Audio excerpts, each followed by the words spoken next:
wanted the best? You've got the best podcast, the hottest podcast in the world. The Chris Voss Show, the preeminent podcast with guests so smart you may experience serious brain bleed. The CEOs, authors, thought leaders, visionaries, and motivators. Get ready. Strap yourself in. Keep your hands, arms, and legs inside the vehicle at all times, because you're about to go on a monster education roller coaster with your brain. Now, here's your host, Chris Voss. Hi, folks. Chris Voss here from thechrisvossshow.com. There you go, ladies and gentlemen. The latest season that makes it official. Welcome to 16 years and 23 episodes of the Chris Voss Show, bringing you the most brightest, smartest people on the show, interviewed by an idiot with a mic as the host. I just made that up on the ramble, and boy, that sure worked, unfortunately, for me. Wait, am I the host? Am I the idiot? Probably. Anyway, guys, go to goodreads.com/Chris Voss, LinkedIn.com/Chris Voss, Chris Voss1, the TikTokity, ChrisVossFacebook.com.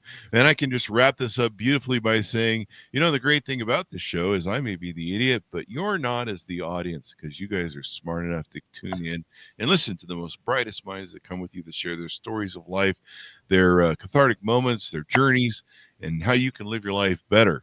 So sorry if you were looking for a podcast that would tell you how to make your life worse. That's not us. Might be some top podcasts doing that. I don't know what that means. Anyway, we have an amazing young man on the show today with us. He's the author, multi-book author of several books. His latest one just came out January 7th, 2025. It is called Focused as a Bee, 6 Buzzworthy Strategies to Thrive in a Distracting World. Jones Loflin joins us today. He's the author of the new book, I believe, with his daughter, Sydney. Is that correct? That is correct. There you go. And we don't have Sydney on the show, I think, but she is the co-author, so I want to make sure that's clear to people when they Google it. We're going to be talking to him about his insights, his experience, his life's journey, and why you should be focused as a bee. He's going to sting you. There you go. Jones is president of Helping Others Prepare for Excellence Incorporated. As a keynote speaker for 3 decades, he's empowered countless individuals to make better choices with their time, enabling them to both thrive professionally and personally. His innovative approaches to leadership and time management have garnered global recognition. His client list includes Federal Express, Choice Hotels, Clayton Homes, Saudi Aramco. I'm not even sure I pronounced that right. I think I butchered that. Saudi Aramco. I'll just America. I'm going to leave it to you. And the United States military. I just got hung up on that. I'm going to have to go figure out what that is. Next time I'll just say Saudi. Excuse me. So welcome to the show, Jones. How are you? Oh, who wouldn't be great now after that introduction? I was just trying to figure out when you breathe. When I heard you rambling that off, I thought, has he got an oxygen tank, strapped somewhere on him that just pumps in air to his lungs? Because you just rattled that off without ever going, so that was incredible. I don't have a brain, so there's no reason to get oxygen to it. So just give us your .com and tell us where people can find you on the interwebs. Sure, absolutely. JonesLoflin.com. That's LOFLIN.com is a great place to find me, to find out about the work that I do. For your listeners that are on LinkedIn, I post a lot of content on LinkedIn because I do a lot in the business community. And so you can just type my name into the LinkedIn search box, and I'd love to connect with folks there so they can learn more about my work. Of course, the website for the book is focusedasab.com. Focusedasab.com. Focusedasab.com.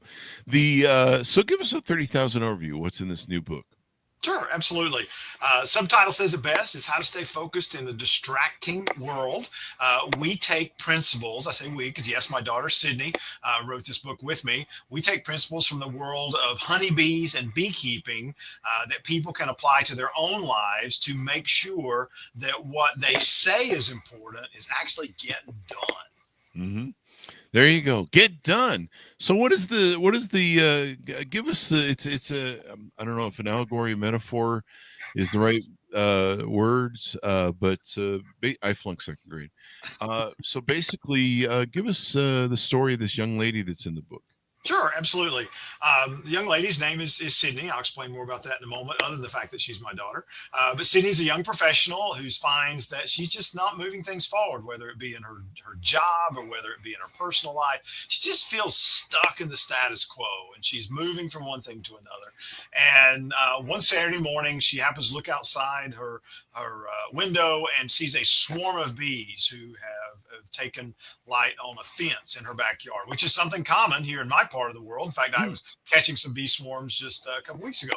And so what happens is that she calls her best friend, Alicia, who's a beekeeper, and says, "You got to get these things out of here. I hate bees." And so when Alicia comes over and sees the bees, they talk through some things about the bees. And Alicia convinces Sydney to actually keep the bees in her backyard and invites her to learn from those bees and her journey with Alicia in working with bees to learn principles about how to stay focused in the moment and how to get more of your most important things done. So that's the gist of the story. There you go. We do live in a distracting world. I mean, we've got the beeps, the notifications, the beeps, the bells, the dings. There's all sorts of people who, the emails that are pinging you. You wake up in the morning, you open your emails, and it's, everyone wants to go one way or another, and they need an answer now. And same thing with, Facebook and social media. And a lot of people are there's kind of a dopamine sort of addiction to it sometimes, where people are just, the fear of missing out, where they're like, oh, I got to make sure I get all my notifications. I remember when Twitter first started back in the day, this is like in the early days, that I had friends that they would insist on reading every tweet that the people they followed had put out as they went to bed, but they wouldn't go to sleep until they had made sure they had read every tweet. I was like, you need to, that's probably, I don't know, those are the best choices in the world. And that was the early days of Twitter when it was, there was some good stuff on there. There wasn't, we're trying to overthrow the world. So yeah, it's kind of, there's so many beeps and distractions, and it's hard to get done. Like even at 57, I go to bed and I'm like, God, this, I want to do this and I want to do that. And what did you do today, Chris? Oh, you got pulled away by this, that, or the other. And so it's really hard not to get distracted and pulled away. Absolutely. We say in the book that we have to give ourselves permission to focus, because we naturally give ourselves permission to be distracted. For the very reason you just said. We don't turn off the notifications. We don't capture our thoughts. I mean, I'm 58, Chris, and I'm the same. I still do the same thing. I'll get ready to go to bed and go, oh yeah, tomorrow morning I need to do such and such, or I need to remember that in the morning. Well, but all night long, my mind is racing with that, and I don't sleep as well because it's holding on to that information. We give ourselves permission to be distracted by the things we don't do.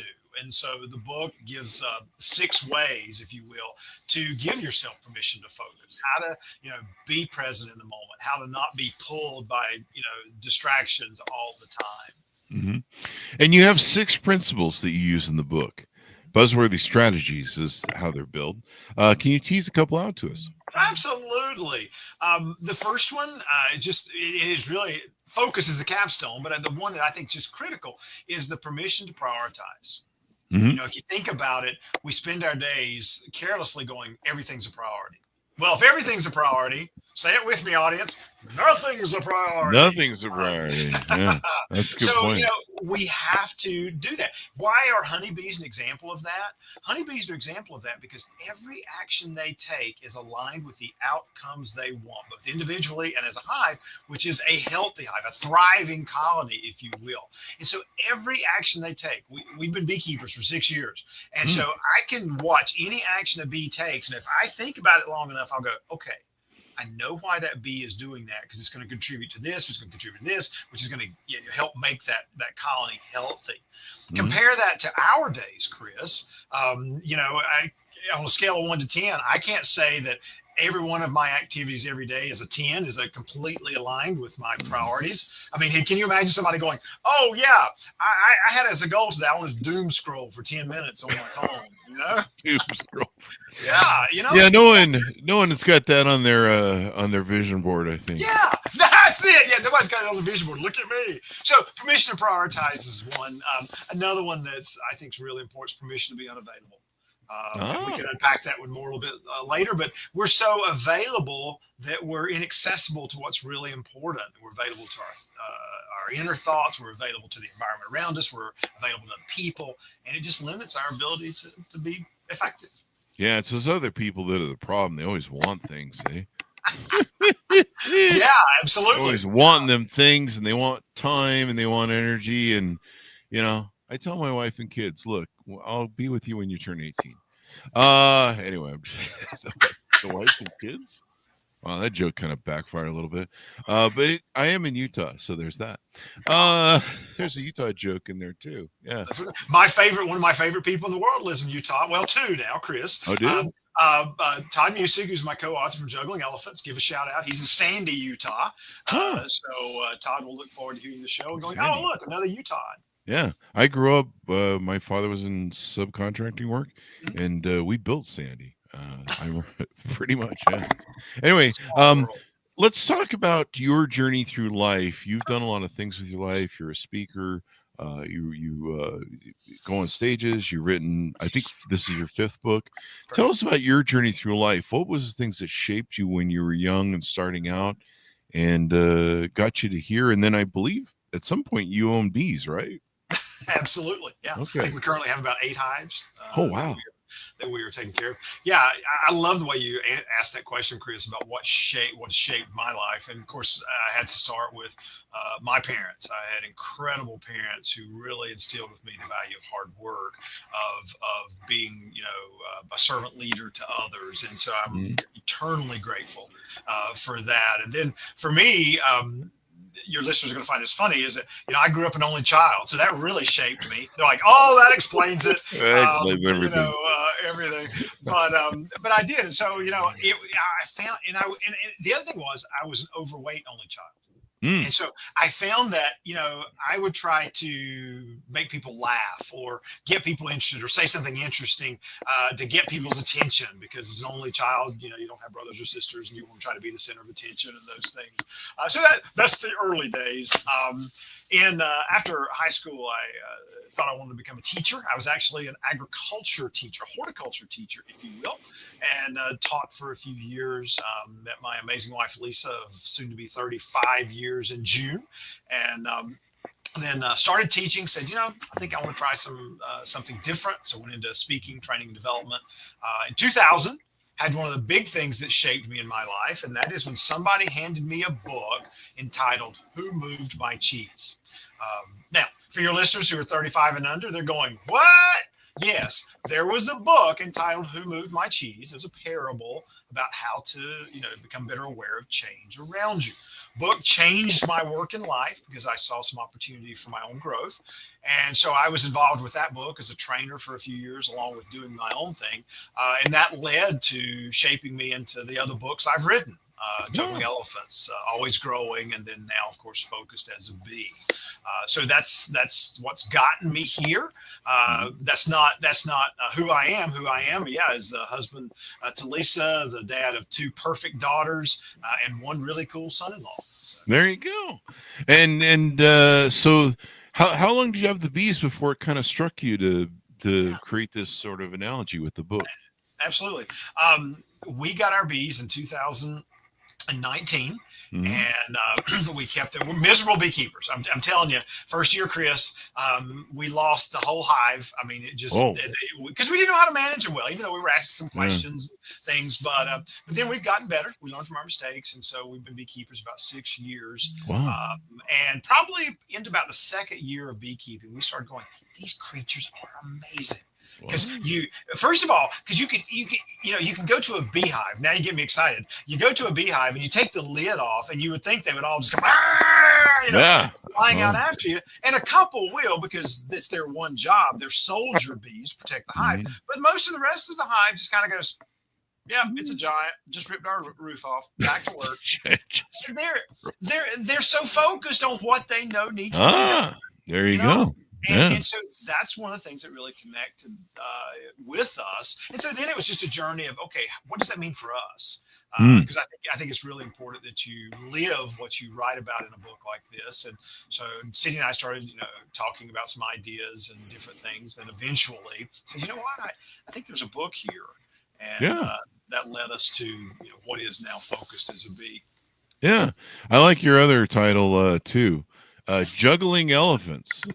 That's yeah. Well, and that one, can I just say, Chris, sure. to take it back to you and your Utah connections, Todd and I were standing out in his front lawn, putting in an irrigation line in Sandy, Utah. And so we were talking about how busy we were and about how there's not, Todd actually was saying, I just don't have time to get the things done at work I want. And I'm just not being the dad or the husband I want to be. I just never have time for myself. And I'm like, yeah. We all struggle with that. And then in just a moment of brilliance, Todd said, am I just supposed to run around like my life's some kind of circus? And I said, say that again.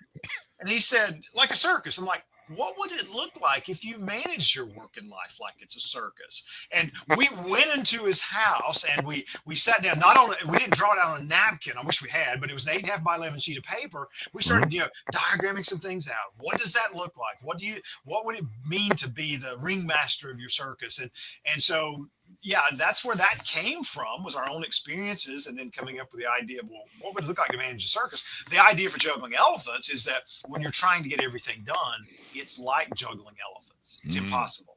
Yeah, there you go. I often think of, when I do big tasks, I think of it as eating the elephant in one bite at a time. Yeah. So I try not to get over, if I feel that I'm getting overwhelmed, like, oh my God, this is a whole lot of stuff to do, I think of it just take one bite at a time, chew the elephant, and eat the elephant, and make sure you bring some A1 or some Heinz 57 sauce, because you're gonna fucking eat it. That elephant meat, it's not pretty. I like Focus as a Bee versus, you've crossed out on the cover, Busy as a Bee. There's that old adage of working smart or working hard. And a lot of people will, think that because they're being busy, that they're achieving something. I've seen that in a lot of entrepreneurs. They're like, well, I'm busy. So, I remember we had one guy on the show. He was so busy with work because he was low bidding a lot of jobs, but he was a new businessman who hadn't, in contracting, who hadn't factored, taxes, employment taxes. He got about $500,000 in debt before he realized that he was underbidding everything, getting all the business, because he was underbidding, because he wasn't factoring taxes on his underbids, and so he was busy as a bee, but he wasn't focused. Because here's the thing: did he ever have as his outcome? Yeah, I want to be drowning in taxes one day. No, it was on his vision board. Yes, again, I like it. That's one of the things I'm going to take from today. Yeah, is that on your vision board? I mean, it's on your vision board. But the whole idea there is, you're right. I mean, you said it great, Chris, is that we often have a lot of activity, but is it towards the outcomes we want? And bees, people say, oh, I'm busy as a bee. No, you can be focused. If you're a bee, you're focused because every action you take is aligned towards the outcomes you want. And so that's why we marked out busy. Yeah. So you're saying that bees aren't like getting distracted by video games and checking their status on Instagram and stuff? Is that what you're saying? They don't do that? I think so. I can't quite see the size of their screens in the hive, but I think that's the case. Apple's working on an iPhone for those people too. They'll ruin their lives as well. So there you go. Yeah, busy. I mean, like you say, bees know their job. They know their place in the world. Probably you can say that some of this being focused as a bee, delegation might be important, because you mentioned that the bees have roles, right? Yeah. And so yeah, they have one job. We talk about that. In fact, a fun fact about honeybees for your listeners, Chris. Bees have specific jobs in a hive, and by the way, every worker bee in a hive is female. Oh. Okay, we'll pause there and let all the women go, well, of course, who gets the work done?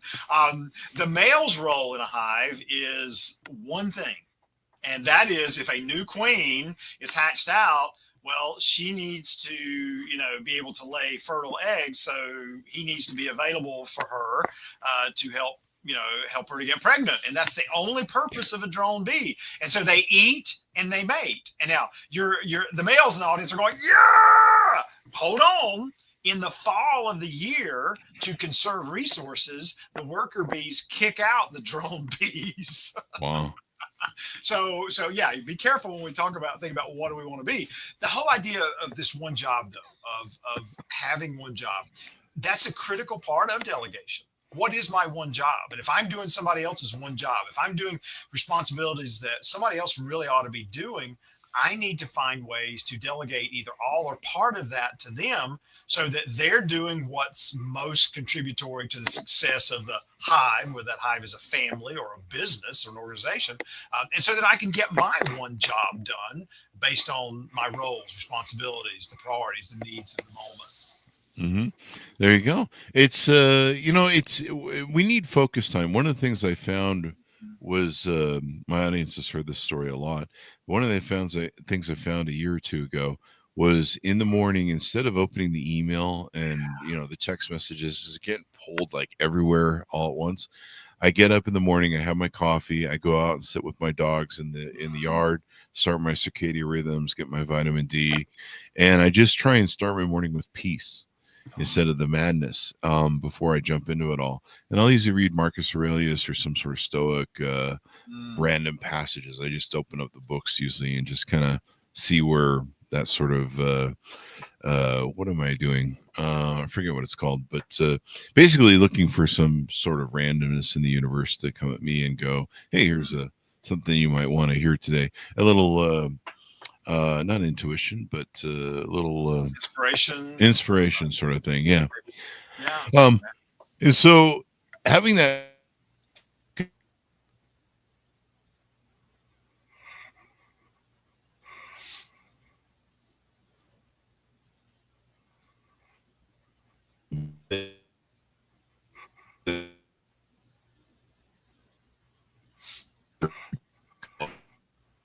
where you're in the chair and you're focused, that really helps me get focused. If I open that phone, I just start trying to go through, eat the elephant, as it were. Well, let me stop you there, Chris, and just to add to what you just said. In my book, Juggling Elephants, or our book, Juggling Elephants, I wrote with Todd, we kind of allude to that in that you are letting someone else be the ringmaster of your circus. Oh. If you open your phone or just look at your text or emails, you are inviting someone else to start your day in a way that may not be aligned with what's most important to you. And that it's critical that you, like you said, you start the day. I'm the ringmaster of my circus. I'm going to choose to start my day in a way that's meaningful to me. It gives me the physical, mental, and emotional energy I need to go out and take on things during the day. Now, you're not the ringmaster of everything. Other things happen. Things are out of your control. But you're taking the opportunity to control the time that you have toward the outcome you want. And that's so important. There you go. Now you have an offering, I think, where you have on your website /podcast, an assessment that people can utilize to tell us about that. Absolutely. Yeah, we've taken the key ideas from the book and we've created an assessment of questions that you can quickly take. And then once you take those or answer those questions, you can look at your score and say, okay, am I a worker bee?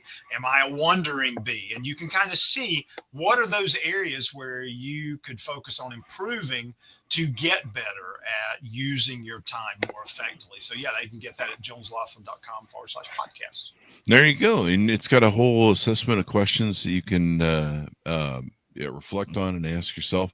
And of course, utilize with the book. Tell us about some of the services you offer on your website and offerings you have there. Absolutely. My primary role is that of a keynote speaker. I speak to a lot of different organizations of all sizes, usually based around something like focus and productivity or work-life balance or success, time management. That's the second one. Then the third one would be leadership. And of course, they all grow out of some of the principles in my books. I also do other learning programs. Sometimes organizations want me to come in and facilitate strategic planning sessions or help them work through a challenge. The other service for me is that of a coach. I've been a professional coach since about 2017. I say professional in the sense that I've actually went through training so that I'm not just, trying to do something I'm not capable of. And so I coach executives, mid-level managers around some of those same topics that I speak about.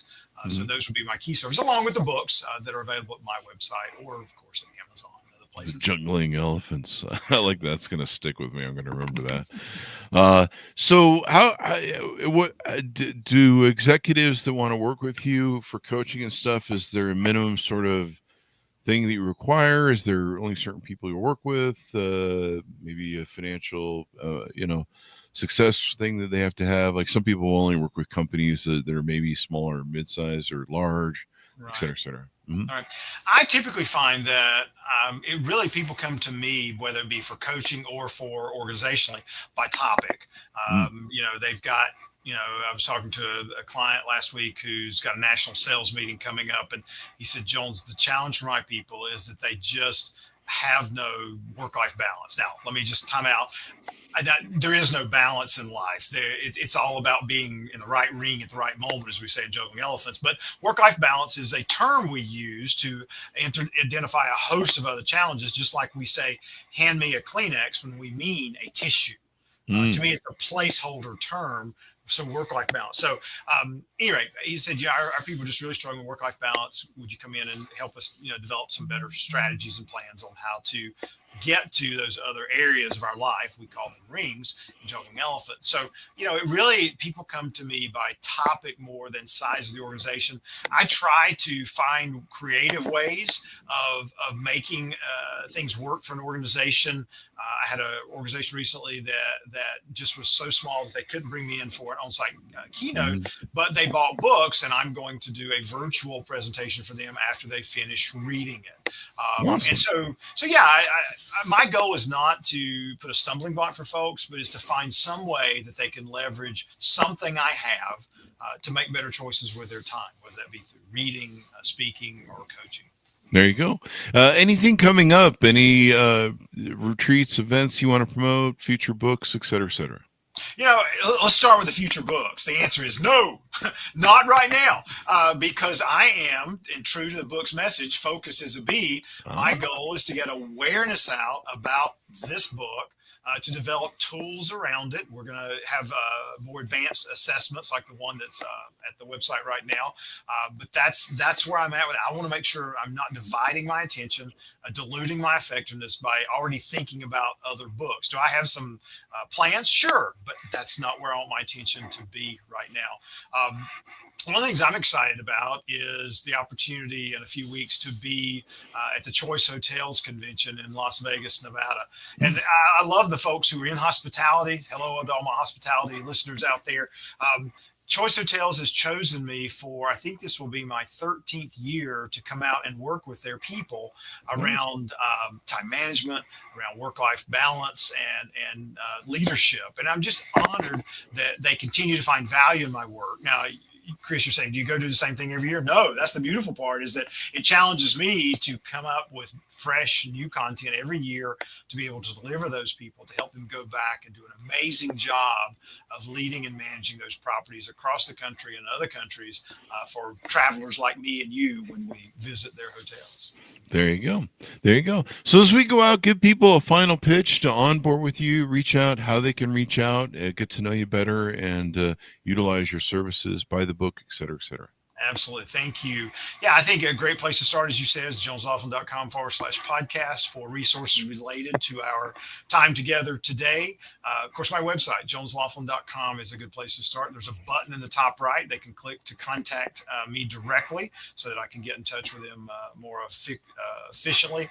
And then also LinkedIn. I put a lot of content out on LinkedIn because that's where the business audience is at. So posting there. So I would love for people to reach out to me there and connect. There you go.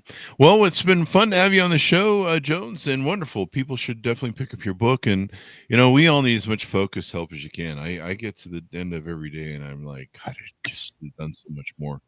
But there you are. Well, thank you. And thanks for what you're doing, Chris, and bringing some positive energy in a world that certainly needs it. You got it. And you too as well.